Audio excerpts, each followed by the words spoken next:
Screen पर हमारा पहला सेंटेंस है, वह तुम्हारी क्या लगती है। Option A, what is she to you. Option B, why is she to you. देखते हैं इसका सही सेंटेंस क्या बनेगा। इसका सही सेंटेंस बनेगा option A, what is she to you. दूसरा वाक्य हमारी स्क्रीन पर है, आप कौन सा अखबार पढ़ते हो। Option A, what newspaper do you read. Option B, which newspaper do you read. इसके लिए सही इंग्लिश क्या होगी देखते हैं। इस वाक्य की सही इंग्लिश होगी option B, which newspaper do you read. तीसरा हिंदी का वाक्य हमारी स्क्रीन पर है, आप क्या कर रहे हो। Option A, what are you doing. Option B, what do you doing. इसके लिए सही इंग्लिश क्या बनेगी देखते हैं। इस हिंदी वाक्य की सही इंग्लिश होगी option A, what are you doing. चौथा हिंदी का वाक्य हमारी स्क्रीन पर है, आप यहाँ किस लिए आए हो। Option A, why has you come here. Option B, what brings you here. देखते हैं इसके लिए सही इंग्लिश क्या बनेगी। इसकी सही इंग्लिश बनेगी option B, what brings you hair.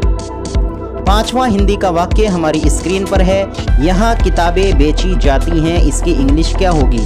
Option A, books are sold here. Option B, books are sell here. ये सेंटेंस पैसिव वॉइस में है। इसके लिए सही इंग्लिश होगी option A, books are sold here. छठा हिंदी का वाक्य हमारी स्क्रीन पर है, वह क्या पढ़ा रहा है। Option A, what is he teaches. Option B, what is he teaching. इस हिंदी वाक्य के लिए सही इंग्लिश होगी option B, what is he teaching.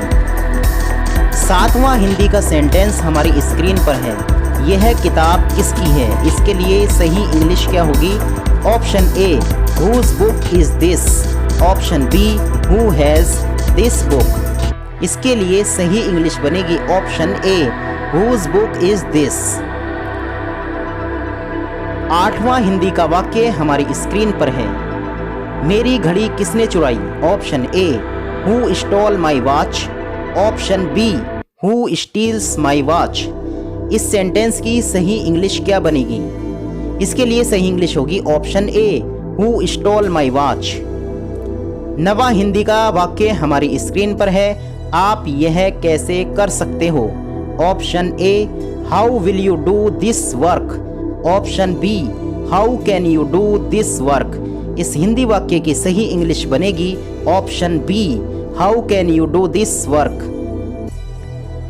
10वां Hindi का वाक्य हमारी स्क्रीन पर है, आप क्या विषय पढ़ाते हो।